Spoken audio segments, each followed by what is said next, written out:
Today's lecture is on the special senses.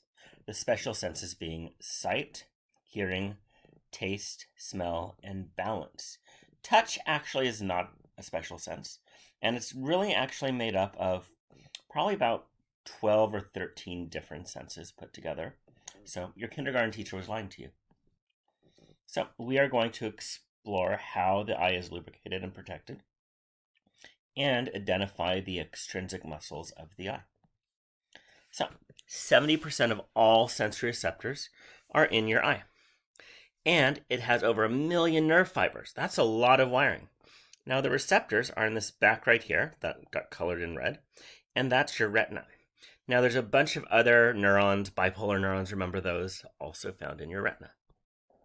Now, your eyelids are one of the most important protections for the eye. So we're all familiar with the eyelids. Right here, there's the eyelids. And they moisten the eye. There's a gland in them called the tarsal gland that makes oil.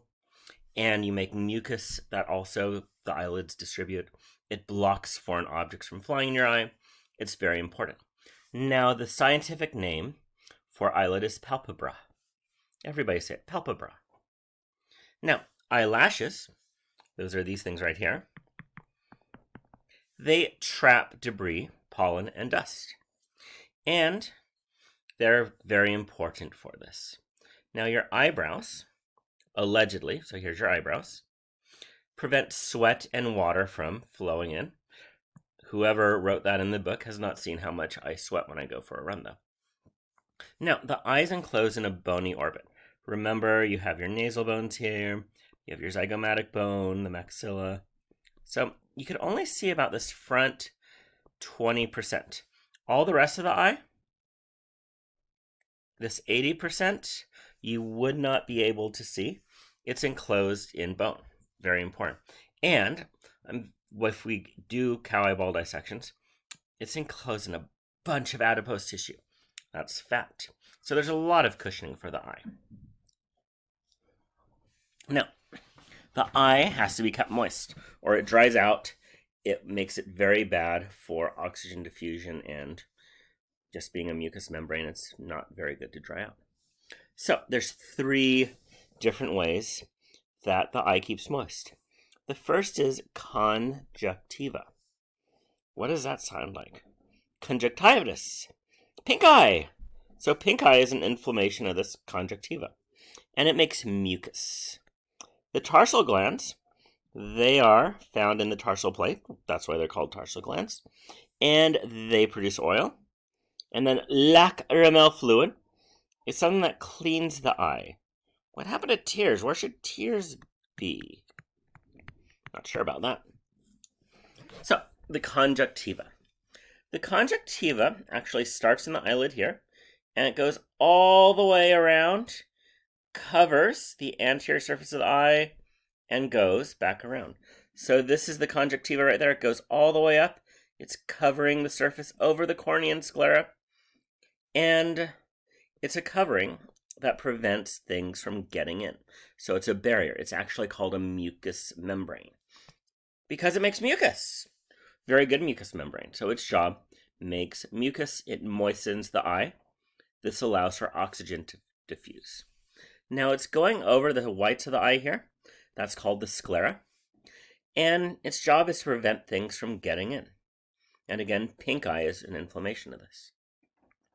The second gland is called a tarsal gland. It has a very fancy name if you want to learn how to spell that and try to pronounce his name. But I like tarsal gland. It's located in the eyelid. So it's in the eyelid right here. And it's making mucus. Have you ever noticed that oil likes to float on top of water? Well, that's the job of this, and I misspoke a second ago. It makes oil, not mucus. So the oil is coating on top of the mucus from the conjunctiva, and it prevents evaporation of water. So the oil is preventing water loss. And that's very important because your eyes might dry out. So what about the tears, and what the heck was that lacrimal solution? Lacrimal fluid is a fancy way to say tears. And on the lateral side, of each eye, you have a lacrimal gland. So this would be the lateral side of the eye. Now, the lacrimal gland makes tears. Part of its job is to moisten the eye and to lubricate it. It also cleans away debris. So tears are flowing from the side to the center. It has antibodies that kill bacteria and lysozymes that also kill bacteria. So the flow of the lacrimal fluid goes across the eye from lateral to medial. And the tears come out and they wash lateral to medial. So here it's making its tears, they're washing over the eye, and they're collecting in this lacrimal sac right here. So remember the lacrimal bone? It had a lacrimal fossa. Well, the lacrimal fossa contains the lacrimal sac. So tears go over, they go down, and into the nasal cavity. Now, normally you just swallow this. You don't notice the tears that you're making. When you're really, really sad because you are stuck home studying for your anatomy test and you're crying into your chocolate milkshake or whatever you're drinking, that's when you start to notice your nose is running. The reason for this is you're making so much tears, so much lacrimal fluid, that it can't go to the back of the nasal cavity as fast as it should, so it starts coming out the front. Now, you're probably rolling your eyes at me by now. You're like, I know about tears and crying. Well, you're using these 6 external or extrinsic muscles of the eye. And they're anchored to the sclera, which is the white of your eye. And they allow you to follow objects, move your eye, roll your eyes at your teacher or your significant other or your parents. And there's 2 types of muscles. There are 4 rectus muscles. Now, these muscles allegedly go straight. So their fibers run north to south. So this would be the superior rectus. This is on the lateral side of the eye. This would be the lateral rectus. This one is on the medial side of the eye. It would be the medial. The 2 oblique muscles are very good oblique muscles. They go at an angle. So this one right here, see how it's going at an angle? This one is going at an angle. So 4 rectus muscles, 2 oblique muscles. And they're named for where they're found. I like the rectus muscles because they move on the side that they're on. So the superior rectus right here is on the top of the eye. And it's going to make your eye go up. But see how the arrow's pointing a little bit to the side? That's because it doesn't go perfectly straight in relationship to your nose. It goes straight in relationship to how the eye is. So it's going to make you go up, but a little bit inwards too. The inferior rectus is going to make your eye go downwards, but a little bit towards your nose. So the superior rectus elevates, the inferior depresses. Now the lateral and medial go in that direction. So the medial rectus goes medial to your nose, and the lateral rectus goes to the outside to see the black and white crown Victoria part while you're speeding. So the 4 rectus muscles are named for the side of the eye they're on. Superior is on the top, inferior is on the bottom, medial is towards the nose, lateral is away from the nose.